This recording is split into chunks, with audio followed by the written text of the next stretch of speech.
సుమన్ టీవీలో మీ business promotions కోసం ఈ కింది నెంబర్ను సంప్రదించగలరు.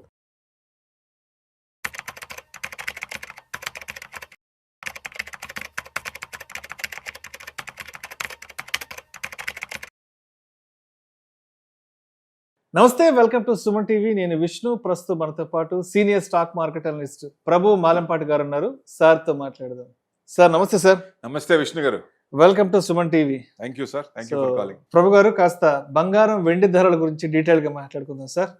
24 క్యారెట్స్ 10 గ్రామ్స్ 1,18,000 అలా క్రాస్ అయ్యి వెళ్ళిపోయింది.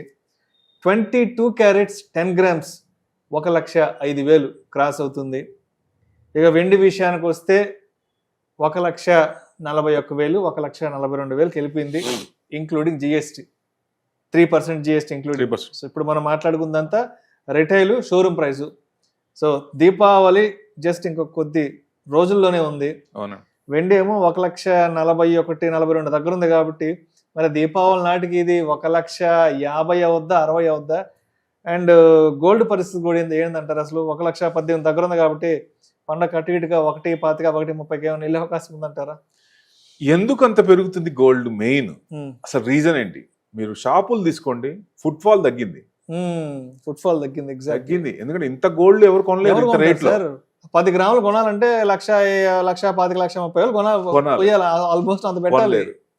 ఆల్టర్నేట్ గా మీరు గిఫ్ట్స్, చిన్న చిన్న గోల్డ్ గిఫ్ట్స్ ఇచ్చేవాళ్ళు, పోగులు గానీ బ్రేస్లెట్ గానీ అట్లాంటివి ఇచ్చే ఏం చేస్తున్నారు? సిల్వర్ తో చేసిస్తున్నారు. సిల్వర్ కూడా ఏం తక్కువేం లేదు, అది కూడా నేను తగుదునమ్మా, నేను కూడా అది తక్కువేం కాదు అన్నట్టు పెరుగుతూనే ఉంది. సో ఇంకా పెరిగే ఛాన్స్లే ఉన్నాయి. అసలు ఎందుకు అంత పెరుగుతుందంటే ఇప్పుడు అందరూ అంటే ఫారెన్ రిజర్వ్స్ లో డాలర్స్ ఫస్ట్ ఉంటాయి. మనకి 616 బిలియన్స్ ఉన్నాయి, గోల్డ్ 65 బిలియన్స్. తర్వాత ఇది అదర్స్ కరెన్సీ అంటే బాస్కెట్ ఆఫ్ కరెన్సీ అంటారు IMF దగ్గర, అది ఒక 18 బిలియన్ డాలర్స్. గవర్నమెంట్ ఏం చేస్తుంది? డీడాలరైజేషన్ అవుతోంది. యుఎస్ తెలుస్తూనే ఉంది, డీడాలరైజేషన్ ఉంది. ట్రంప్ డాన్సులు తెలుస్తూనే ఉంది. ఇంకా ఆయన ఏం చేస్తాడో తెలియదు. పెద్దన్న పొజిషన్ లో ఉన్నప్పుడు ఏది కూడా కరెక్ట్ గా లేదు, పొజిషన్ కరెక్ట్ లేదు. వాళ్ళు డిఫేమ్ అవుతున్నారు day by day. So dollar మీద ఎఫెక్ట్ తగ్గుతోంది. సో అందరూ డాలర్ రిజర్వ్స్ తగ్గించుకొని గోల్డ్ రిజర్వ్స్ పెంచాలని అనుకున్నారు. ఎప్పుడైతే ఇది అనుకున్నారో లాస్ట్ 5 years నువ్వు అంతకు ముందు చూస్తే పెద్ద ఏం లేదు. లాస్ట్ 5 years నుంచి విపరీతంగా 1,000 to 1,500 మెట్రిక్ టన్స్ కొంటా ఉన్నారు.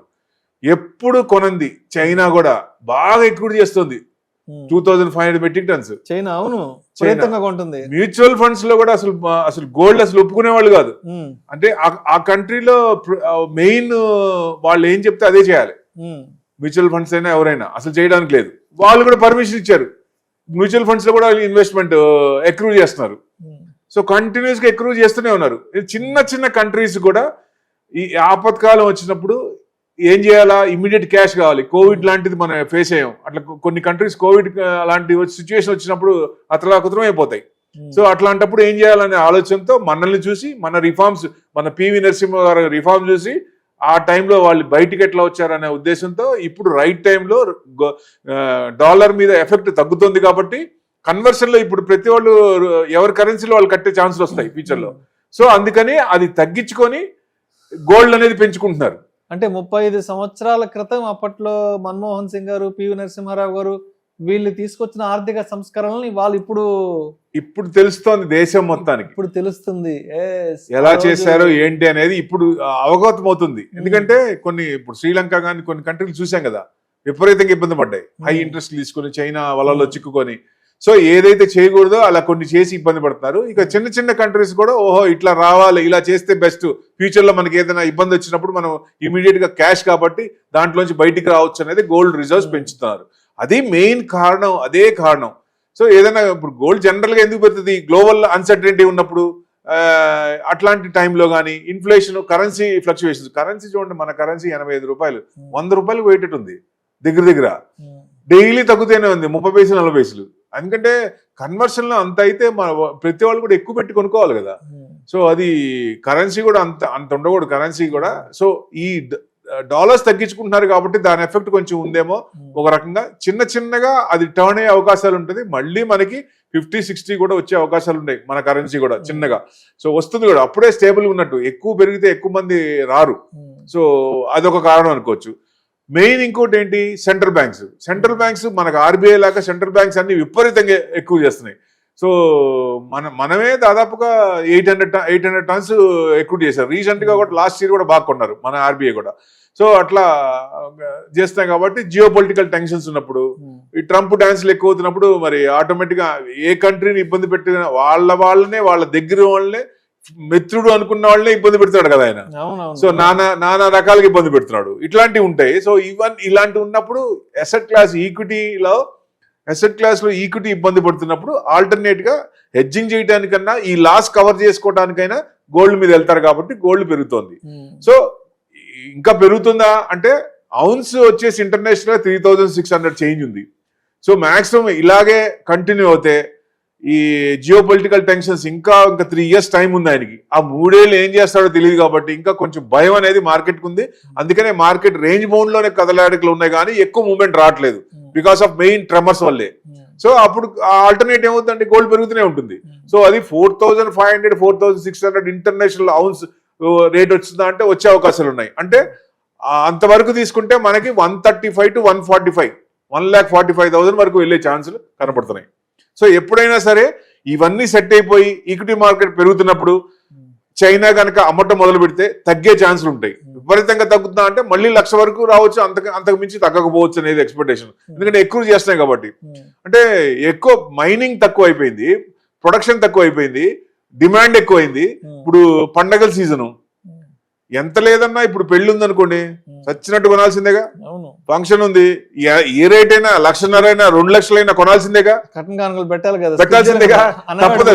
అసలు ముందు ఫస్ట్ ఏదన్నా ఫంక్షన్ అనుకున్నా ఏదన్నా ఫస్ట్ ఏం చూస్తారు, గోల్డే ముందు రిజర్వ్స్ ఫస్ట్ అదే చేయాలనుకుంటారు. ఫస్ట్ అది చేసిన తర్వాత మిగతా పనులన్నీ మొదలు పెడతారు.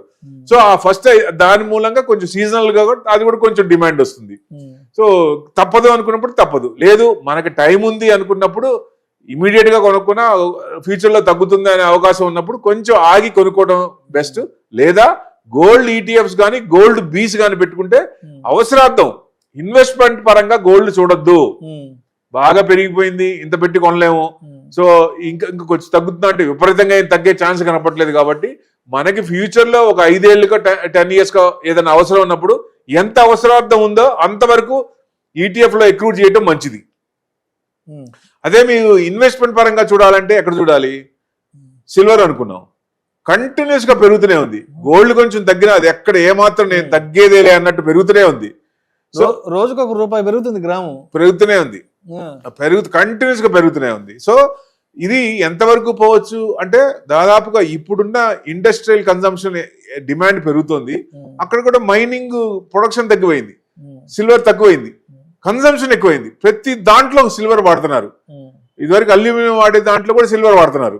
సో ఎక్కువ ఉన్నాయి కాబట్టి ఆ కన్సంప్షన్ రేషియో ప్రకారం చూసుకుంటే ఇప్పుడున్న కంపెనీలకి ప్లస్ నెక్స్ట్ 5 years 10 years లో వచ్చే కంపెనీలకి బేరీ చేసుకుంటే ఎంత డిమాండ్ ఉందంటే ఎక్కువ డిమాండ్ ఉంది కాబట్టి మార్కెట్ సప్లై తక్కువ ఉంది. సో రేట్ అనేది డిమాండ్ ఉంది కాబట్టి పెరుగుతూనే ఉంది. ఎక్కడి వరకు పోవచ్చు అంటే 2 లక్షలు దాటి కూడా పోయే అవకాశాలు ఎక్కువ ఉన్నాయి. వెండి 2 లక్షలు దాటి వెళ్ళే ఛాన్స్, మొన్నటిదాకా 2 లక్షలే అనుకున్నాం కానీ 2 లక్షలు దాటి వెళ్ళే అవకాశాలు ఉన్నాయండి. నెక్స్ట్ 5 years టార్గెట్ పెట్టుకుంటే దాన్ని దాటే అవకాశాలు ఎక్కువ ఉన్నాయి. ఎందుకంటే డిమాండ్ పెరుగుతూనే ఉంది, అదేమో ప్రొడక్షన్ లేదు, కన్సంప్షన్ ఎక్కువ అవుతుంది. మరి రేట్ అనేది డిమాండ్ ఉన్నప్పుడు పెరుగుతుంది కదా. సో ఆ లెక్కన రేషియో తీసుకుంటే పెరిగే ఛాన్స్లే ఎక్కువ కనపడుతున్నాయి. ఓకే సరే, ఇంకా దీపావళి జస్ట్ ఫ్యూ డేస్ ఉంది. అవునండి, అప్రాక్సిమేట్ గా దీపావళికి ఎంత వరకు వెళ్ళొచ్చు అంటారు? ఇప్పుడు డిమాండ్ దివాళీకి ఫంక్షన్ ఉన్నప్పుడు కొంటూనే ఉంటారు కాబట్టి పెద్ద కొనుక్కోపోయినా గోల్డ్ నుంచి కొంచెం కన్వర్షన్ అయ్యి సిల్వర్, గోల్డ్ వాడే చోట ఆర్నమెంట్స్ కూడా సిల్వర్ ఆర్నమెంట్స్ వస్తున్నాయి బాగా. సో అట్లా తీసుకుంటున్నారు. గోల్డ్ కూడా ఇక్కడ నుంచి మీరు అనుకుంటే ఇంటర్నేషనల్ లెవెల్స్ 4600 అంటే ఆ రేంజ్ లోనే 125 వరకు రావచ్చా గోల్డ్ అంటే 125 క్రాస్ అయిందంటే 140 4600 ఔన్స్ అనుకున్నాం కదా, అక్కడ వరకు ఆ రేంజ్ లోనే ఉండొచ్చు. ఏదన్నా ఫాలింగ్ స్టార్ట్ అయితే మటుకు మళ్ళీ 1,00,000 వరకు రావచ్చా అంటే చైనా కనుక ప్రాఫిట్ బుకింగ్ లో ఉంది అంటే తగ్గే అవకాశాలు ఉన్నాయి. ఎందుకంటే వాళ్ళు ఎక్రూట్ చేస్తే ఉన్నారు, ఇయర్ ఆన్ ఇయర్ చేస్తూనే ఉన్నారు, అందుకనే తగ్గట్లేదు. ఇప్పుడు ఎక్కువ ఎవరైతే ఎక్కువ చేశారో డంప్ చేశారో అదంతా మళ్ళీ ప్రాఫిట్స్ బుక్ చేసుకుంటే అప్పుడు తగ్గే అవకాశాలు ఉంటాయి. అంటే ఎప్పుడో ఒకసారి గోల్డ్ రికార్డు ఇదివరకు చూసినా అంత రికార్డ్స్ పెద్ద ఏం లేవు, రేషియో రిటర్న్స్ ఏం లేవు. లాస్ట్ 5 years లోనే ఈ సంవత్సరం చూస్తే 41% ఉంది. అంటే ప్రతి సంవత్సరం 41% రాదు కదా.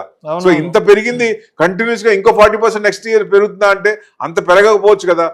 ఒక రకంగా ఈ రకంగా పెరిగితే క్రైమ్ రేట్ చిన్న చిన్న గోల్డ్ వస్తువులకు కూడా క్రైమ్ రేట్ విపరీతంగా పెరిగిపోద్ది. సో అది కూడా కొంచెం ఇది చేసుకోవాలి. సో డెఫినెట్ గా కొంచెం తగ్గే ఛాన్సులు ఉన్నాయా అంటే వీళ్ళందరూ మూమెంట్ బట్టి దాన్ని బట్టి ఈక్విటీ మార్కెట్ కనుక బాగా మారితే యూటర్న్ తీసుకుంటే అప్పుడు కొంచెం తగ్గే ఛాన్సులు ఉన్నాయి. Right sir, right. Thank you sir, thank you so much Prabhu గారు.